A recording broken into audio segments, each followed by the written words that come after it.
a legal question, it is also a management of cash question. Dahil at the end of the day, nangungutang nga tayo dahil kulang yung pera natin eh. So paano kung biglang may magandang programa ang isang departamento? Can we assure them that there's cash? So bigla tayong we earmark this certain, ini-earmark natin ito sa bawat use niya. Kasi gusto nating i-make sure that the money is there at lagi siyang pwedeng gamitin. Tandaan natin, if yung humihiram ng pera ang may control kung anong ibibigay niya, then magdadamot ako ngayon sa pagbibigay kasi ginagamit ko eh. So they have the control eh. If you have the control, diba? Kunwari ikaw may control ng pera, kung ano ang pwede mong gamitin at hindi. Tapos may humihinging ahensya sa'yo. Kung ginagamit mo yung pera, hindi ka magiging generous sa ahensya ibigay kahit mayroon silang tamang programa. Kasi you're making use of the cash available. Maganda lahat yan, Madam Speaker. But again, ang end balance halimbawa as of June 30, 728.785 billion pesos. So malaking amount of funds. Isipin na lang po natin kung lahat po ito ay binagsak natin ngayon, lahat sa mga ahensya, sa totoo lang po, mabibilaukan silang lahat. Hindi nila kayang ma-absorb lahat ito. So may ganun din na problema. So that is actually part of the mandate of our National Treasury, part of the mandate of the DBM. Kailangan nilang i-manage yan. So they cannot just flood all of these agencies with cash. So yun po, that's how we understand the cash management mandate of these agencies, Madam Speaker. Madam Speaker, cash management does not mean gagastusin mo yung pera pag hindi ginagamit. There's a difference, Madam Speaker. I never said na i-flood natin ang agencies. I'm just simply saying, you cannot use the money that's particularly earmarked for a certain project. Sinaad natin sa batas. Pero again, I did not say na i-flood natin sila. But I'm saying, tama po ba na ginagamit natin yung pera na sinet aside ng isang batas na hindi pwedeng gamitin? Malinaw po ang batas. Bawat section, andito po yan, makapal po yan eh. Ilan ang earmarked revenues natin? Nakaspecify doon, nandun lang siya pwedeng gamitin. So, very again, specific. Alam ko po yung sinasabi niyong one fund concept. Do you know the history of one fund concept when it started, Madam Speaker, Madam Sponsor? what is the question?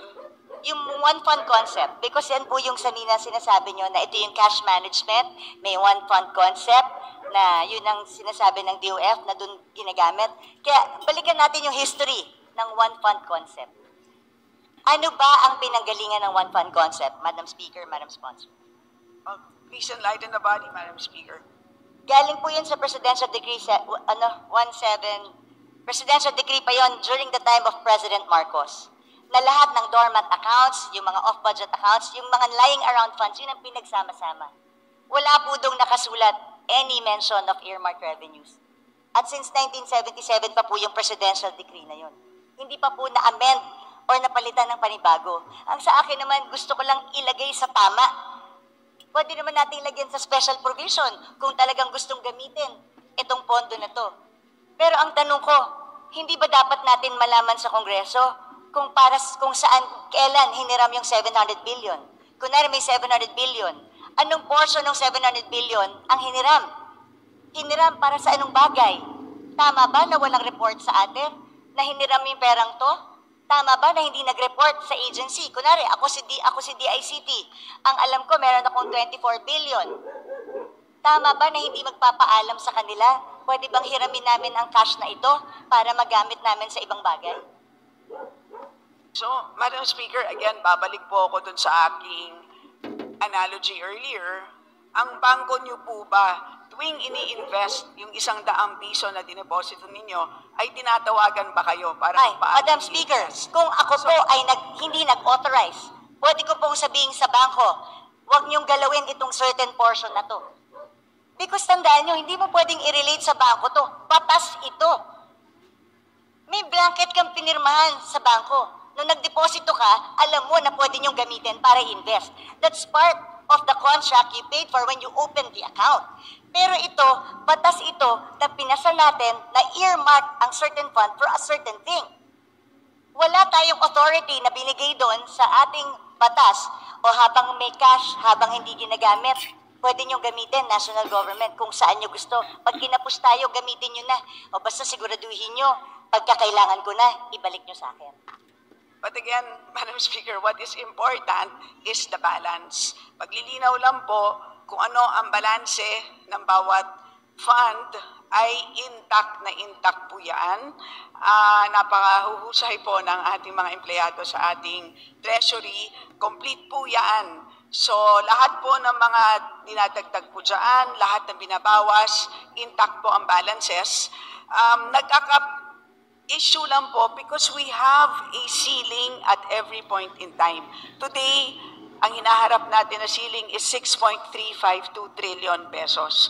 Can you imagine, kung pinasok po natin itong 728 billion, mauubos yung 6.3 ng 728 billion ng in-earmark ng Kongreso.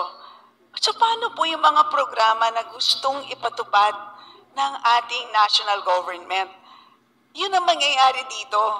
How will our national government function kung lahat po ng ating earmarked revenues ay pinasok natin lahat doon sa ating total budget ceiling? So yun po ang napakahirap na trabaho ng ating DBM or DBCC.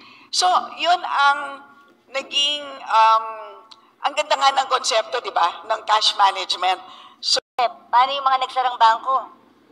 Dahil ginamit nila yung pera eh. Nag-overuse sila ng pera ng diniposito ko eh. So, nung nag-withdraw ko, hindi na mabalik sa akin.